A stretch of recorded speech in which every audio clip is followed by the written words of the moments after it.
الله حمدا كثيرا طيبا مباركا فيه كما يحب ربنا ويرضاه وأشهد أن لا إله إلا الله وحده لا شريك له وأشهد أن محمدا عبده ورسوله صلى الله عليه وعلى آله وأصحابه أجمعين أما بعد. Dan di antara keutamaan ilmu, bil ilmi yahsul al farqu bainan nas, dengan ilmu maka bisa terbedakanlah umat manusia itu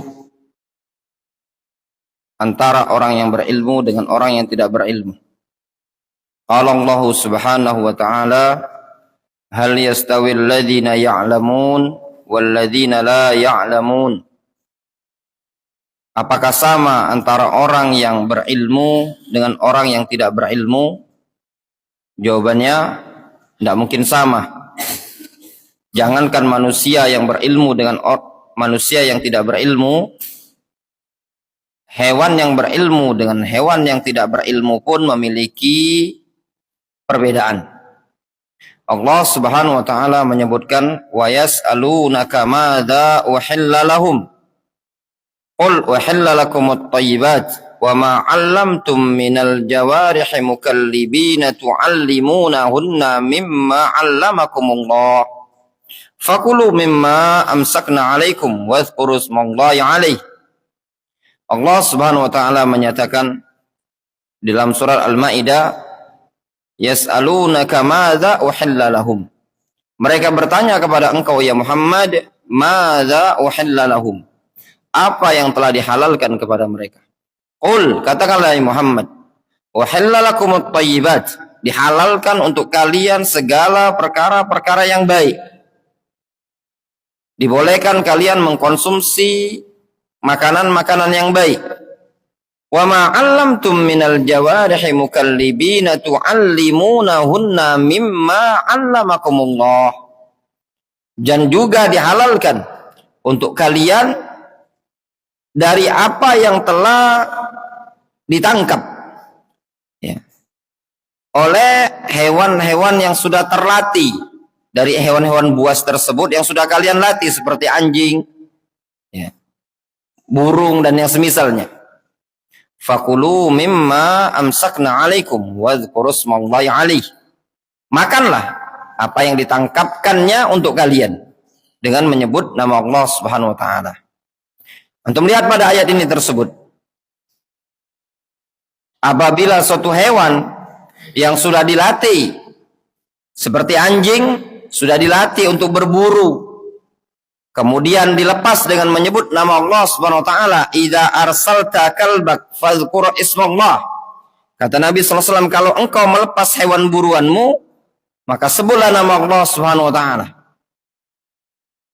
Anjing dilepas untuk menangkap hewan buruan, baca bismillah, kemudian anjing tersebut berhasil menangkapnya dalam keadaan hewan tersebut sudah mati, maka halal dimakan. Berbeda dengan anjing yang tidak terlatih. Bahkan mereka para ulama ahli fikih sampai terjadi ikhtilaf di kalangan mereka.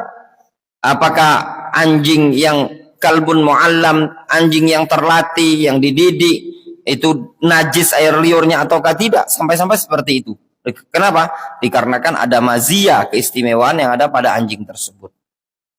Apa yang menyebabkannya? Al-ilm. Hewan yang sudah dilatih, sudah diajari, sudah dididik, itu lebih mahal dibandingkan hewan yang tidak terlatih. Ini jelas sekali ya, menunjukkan perbedaan antara orang yang berilmu dengan orang yang tidak berilmu, memiliki perbedaan yang sangat jauh sekali. Kemudian di antara keutamaan ilmu, ja'alat al-khairiyah fi, atau ju'ilatil khairiyatu fi sahibil ilmi. Al-khairiyah, kebaikan, itu diletakkan pada sahibil ilm, pada orang yang berilmu. Ketika seseorang berilmu, maka semakin besar kebaikan yang akan dia dapatkan. Ketika seseorang tidak memiliki ilmu, maka sebaliknya, kebaikan yang bisa dia raih semakin sedikit, semakin menipis. Qala an-nabiy sallallahu alaihi wasallam, Nabi sallallahu alaihi wasallam beliau mengatakan, man yuridillahu bihi khairan yufaqihu fid din. Barang siapa yang Allah inginkan kebaikan pada dirinya, yufaqihu fid din, maka Allah akan fahamkan dia, Allah akan mudahkan dia, Allah akan berikan kepada dia ilmu, cepat ngerti, cepat faham. Namun na'udzubillah, kalau seandainya seseorang tidak dimudahkan pemahamannya oleh Allah Subhanahu wa taala, tidak dimudahkan untuk menyerap apa yang Allah Subhanahu wa taala turunkan kepada Nabi alaihi salatu wasalam, itu menunjukkan apa? Orang tersebut adalah orang yang pada dirinya terdapat tanda-tanda tidak didapati kebaikan pada dirinya. Wa qala Abu Dzar radhiyallahu anhu, Abu Dzar Al-Ghifari radhiyallahu anhu, beliau pernah mengatakan,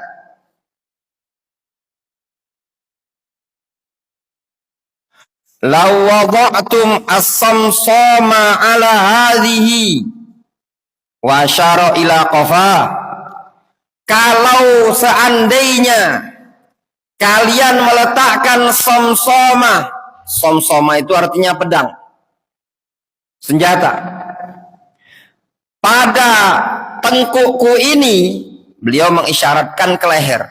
Gambarannya gini, kata Abu Dzar, kalau seandainya di sini diletakkan pedang, summa dhanantu anni unfizu kalimatan sami'tuha minan nabiyyi sallallahu alaihi wasallam qabla an tujizu alayya la anfaztuha.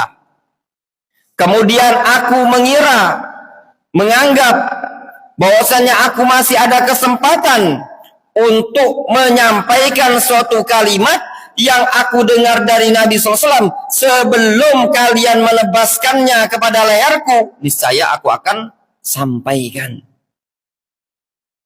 Seperti itulah gambarannya Abu Dzar radhiyallahu anhu.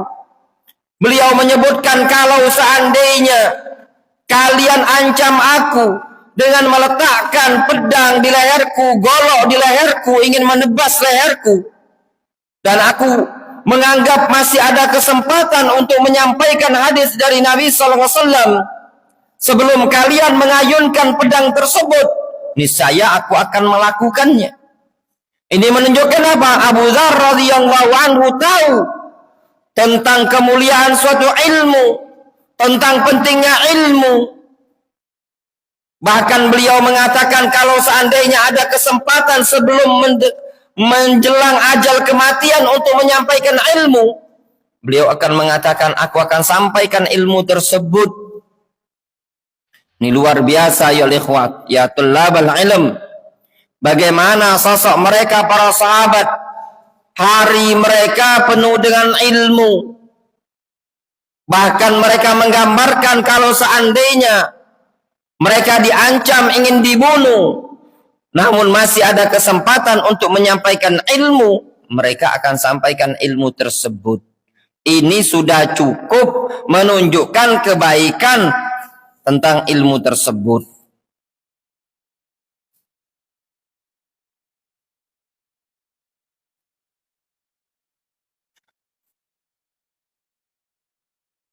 Qala Ibnu Abbas, berkata Abdullah Ibnu Abbas, kunu rabbaniyin, hendaknya kalian menjadi rabbaniyin. Apa makna rabbaniyin? Ulama, fuqaha, ulama, ya, fuqaha ahli fikih. Ulama itu adalah orang-orang yang bisa yatahammal as-sabr, ya, bisa yatahammal as-sabr,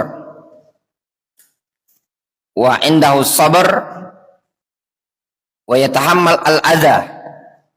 Itu namanya ulama, orang yang halim, santun. Apa makna santun di situ? Bahasa kita kalau biasanya diterjemahkan tuh halim itu santun. Tapi makna al-halim itu orang bisa sabar wa yatahammal al-adza. Sabar plus mampu untuk menanggung gangguan. Ya. Syekh Abul Abbas Ahmad ibnu Syamlan Ar-Rada'i hafizahullah ta'ala. Beliau punya suatu buku yang berisikan kisah-kisah orang-orang yang halim, ulama. Ya. Buku yang bagus sekali. Fuqaha ma'ruf ahli fikih. Itulah maksud dari Rabbaniyin. Orang yang punya kesabaran, siap nanggung beban, dan juga punya ilmu. Wa yuqal, juga dikatakan makna Rabbaniyin, ar-Rabbani alladhi yurabbin nas bisigharil ilmi qabla kibarihi. Rabbani itu adalah orang yang yurabbin nas, mendidik umat manusia, membina umat manusia bisigharil ilmi, dengan ilmu yang sigar, dengan ilmu yang terkecil, qabla kibarihi, sebelum ilmu terbesar. Maknanya apa? Dia belajar dari terkecil sebelum melanjut ke ilmu yang besar. Kunu rabbaniyin bima kuntum tu'allimunal kitaba wa bima kuntum tadrusun. Allah Subhanahu wa taala menyatakan kunu rabbaniyin, hendaknya kalian menjadi rabbaniyin. Rabbaniyin yang bagaimana? Rabbaniyin bima kuntum tu'allimunal kitab. Rabbaniyin tatkala kalian mengajarkan kitab tersebut, wa bima kuntum tadrusun, dan juga menjadi rabbani terhadap apa yang kalian pelajari. Itu seorang talibul ilmi. Dia harus belajar dari sejak dini dengan metode rabbani, kemudian nantilah dia pasti akan bisa mengajarkan ilmu tersebut dengan metode rabbani. Namun kalau dari awal dia tidak mau menuntut ilmu, tiba-tiba langsung muncul pliernya kajian dia sebagai ustadz, sebagai pengampu, pengasuh pondok pesantren, wa qabla ayyata'allam al-ilm, fahada yatlubu muhalan fi tarbiyatihi. Ya. Kalau orang yang tidak pernah nuntun ilmu tiba-tiba tampil dakwah, ngajar, ya, tidak akan mungkin bisa mendidik umat, mendidik para tulabul ilm dengan metode rabbani. Ya. Wallahu ta'ala alam shawab. Ya. Antum murajaah terus, ya, difahami, diserapi, dicerna. Kita masih pada bab ba'du fadail al-ilm, sebagian tentang keutamaan ilmu yang disebutkan oleh penulis.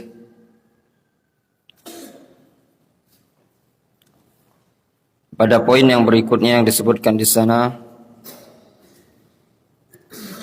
kata penulis, beliau mengatakan, madamal ilmu baqiyan fil ardi fannasu fi huda. Selama ilmu itu masih tetap ada di muka bumi ini tadi, maka umat manusia senantiasa berada di dalam petunjuk, berada di dalam bimbingan, hidayah. Ini menunjukkan keutamaan, keistimewaan ilmu. Bahwasannya keberadaan ilmu merupakan pencerah pembimbing, penerang bagi umat manusia, sehingga dengan ilmu tadi mereka bisa terarah, terbimbing, tertuntun. Kata penulis buku ini, wa baqa'ul ilmi baqa'u hamalatihi.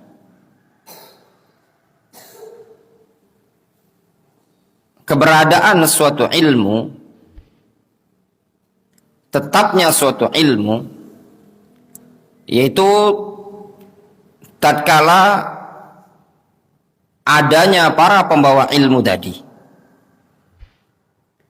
Maknanya ilmu itu akan dianggap tetap, dianggap ada kalau para pembawa ilmu tadi, para ulama tadi masih ada. Namun kalau para pembawa ilmu, para ulama sudah tidak ada, maka itu petanda ilmu tadi sudah mulai hilang di muka bumi tadi. فَإِذَا ذَهَبَ حَمَلَتُهُ وَمَنْ يَقُومُ بِهِ. Apabila para pembawa ilmu tadi, yaitu para ulama serta orang-orang yang menegakkan ilmu tadi, yang mendakwakannya, yang mengajarkannya, yang mempelajarinya, sudah hilang, sudah binasa, sudah meninggal dunia. Waqa'an nasu fi ad-dhalal. Maka umat manusia akan terjatuh pada kesesatan. Inilah dampaknya apabila para ulama telah meninggal dunia, apabila para pembawa ilmu tersebut sudah mulai terkikis di muka bumi ini.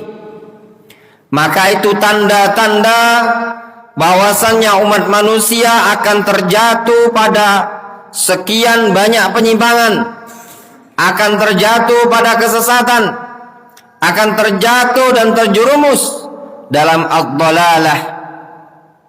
Kama fis sahihain an Abdullah ibn Amr radhiyallahu anhu qala Rasulullah sallallahu alaihi wasallam, sebagaimana yang disebutkan dalam riwayat Bukhari dan Muslim dari sahabat Abdullah ibn Amr, Rasulullah sallallahu alaihi wasallam beliau mengatakan, innallaha la yaqbidul ilma intiza'an minan nas. Sesungguhnya Allah tidak mencabut ilmu sekaligus dari umat manusia. Walakin yaqbidul ulama bi'ilmihim. Akan tetapi Allah Subhanahu wa taala mencabut para ulama dengan perantara ilmu-ilmu mereka tersebut. Maknanya diwafatkan para ulama, dimatikanlah para ulama tadi, hatta idza lam yabqa alimun, sampai tatkala tidak tersisa lagi ada seorang ulama, ittakhadhan nas ru'asa juhalan, maka para umat manusia akan menjadikan orang-orang bodoh sebagai pemimpin-pemimpin, tokoh-tokoh mereka. Fasu'ilu, lalu orang-orang bodoh tadi ditanya, fa'aftau bighairi ilmin, kemudian mereka orang-orang yang tidak punya ilmu tadi memberikan fatwa tanpa ilmu. Fadhallu wa adhallu, lalu mereka sesat dan menyesatkan umat manusia. Ya tullabal ilm, ini adalah dampak ketika tidak didapati lagi para ulama, ketika mereka sudah jauh dari ilmu. Demikianlah kalau kita mau menyaksikan, mau melihat ketika kita dapati sebagian teman-teman kita yang sudah jauh dari majelis ilmu, yang tidak lagi bersama guru-gurunya, yang tidak lagi bersama qala Allah wa qala Rasul, tidak lagi bersama para tulabul ilm, maka semakin hari mereka akan semakin terkikis, imannya semakin menurun, maka masa-masa fatrah, masa-masa futur pun akan menghampiri mereka, sehingga lambat laun seakan-akan mereka adalah orang yang belum pernah belajar sama sekali. Itu semua disebabkan apa? Disebabkan jauh dari ilmu. Wa qala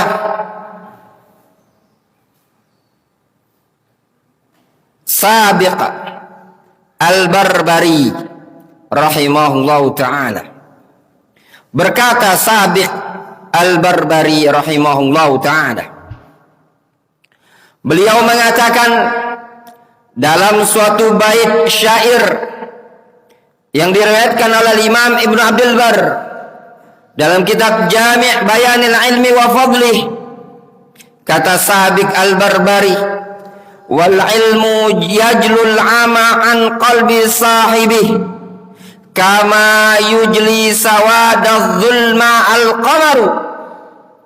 Ilmu itu akan menerangi orang yang buta dari hati pemilik ilmu tadi. Ya. Orang yang punya ilmu, maka ilmu tersebut akan menerangi hatinya, akan memberikan cahaya, walaupun dia dulu adalah orang yang buta, orang yang gak ngerti sama sekali, orang awam, orang yang penuh dengan kebodohan, mata hatinya buta, la ya'rif ma'rufan wa la yunkiru munkaran illa ma usyriba min hawa. Dia tidak mengenali mana yang ma'ruf, tidak mengetahui mana yang munkar, tidak memerintahkan kepada perkara yang ma'ruf, wa la yunkiru munkaran, tidak pula mengingkari perkara yang munkar, illa ma usyriba min hawa, melainkan sesuatu yang memang cocok dengan hawa nafsunya. Namun tatkala dia memiliki ilmu, sedalam apapun tingkat keawamannya, sedalam apapun, segelap apapun kebutaan yang ada dalam hatinya tadi, maka lambat laun ilmu tersebut akan yujli, akan menampakkan baginya sesuatu yang dulu dia tidak ketahui, sesuatu yang gelap bagi dia, sesuatu yang samar bagi dia. Kama yujli sawadadh zulma al-qamaru, sebagaimana cahaya bulan tersebut bisa menerangi gelapnya malam. Walaisa dzul ilmi bittaqwa kajahilati kajahilihi walal basir ka a'ma ma lahu basar. Sungguh orang yang berilmu tersebut, ya, orang yang memiliki ilmu dengan ketakwaan tidak sama seperti orang yang bodoh. Ya. Sungguh orang yang melihat juga tidak sama seperti orang yang buta yang tidak memiliki pandangan. Itu gambarannya. Orang yang berilmu tidak akan sama dengan orang yang bodoh, sebagaimana orang yang bisa melihat tidak akan sama dengan orang yang buta. Demikianlah menunjukkan ilmu memiliki arah. Ilmu bisa menuntun. Antum kalau tidak punya ilmu, sholat pun sembarangan. Ya benar? Antum lihat orang-orang awam wuduknya sembarangan.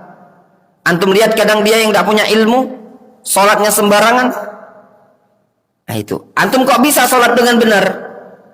Itu dikarenakan antum punya ilmu. Maka tatkala jauh dari majelis ilmu, maka kebodohan akan menghampiri antum. Qala rahimahullahu ta'ala, beliau mengatakan,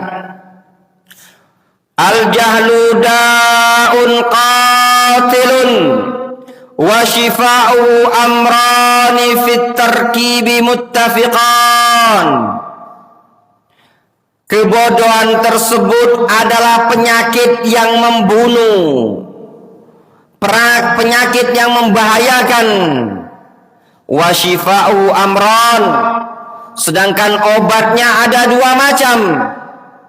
Fit tarkibi muttafiqan, obat yang senantiasa harus bergandengan, yang tidak mungkin bisa dipisahkan.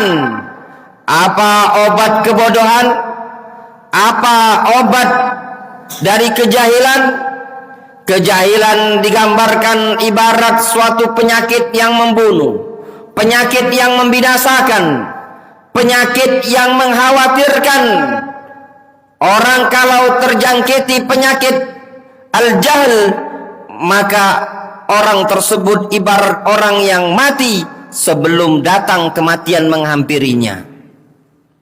Obatnya, kata beliau rahimahullah, nasun minal qur'ani aw min sunnatin.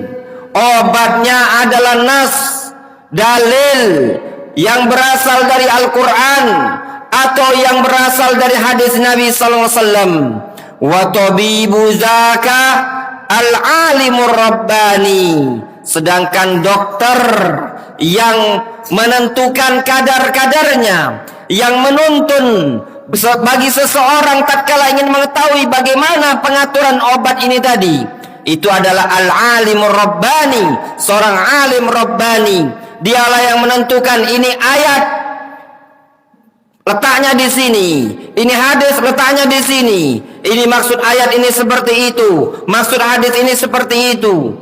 Dialah para ulama yang menuntun umat, kitab yang harus dipelajari pemula adalah seperti ini, kemudian lanjut seperti ini, kemudian lanjut seperti ini. Demikianlah para ulama al-rabbani, alladzi yu'allimun nas sigharal ilm qabla kibarihi, yaitu orang yang menuntun umat manusia sigharal ilm, ilmu yang terkecil, qabla kibarihi, sebelum datang ilmu yang besar yang dia pelajari tadi.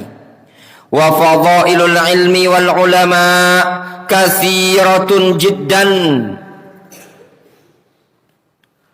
Keutamaan ilmu dan para ulama sangat banyak sekali.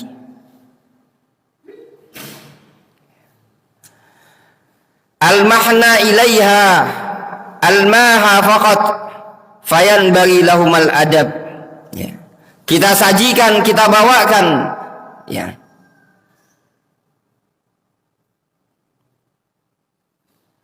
kepada keutamaan-keutamaan tersebut cuma segelintir saja.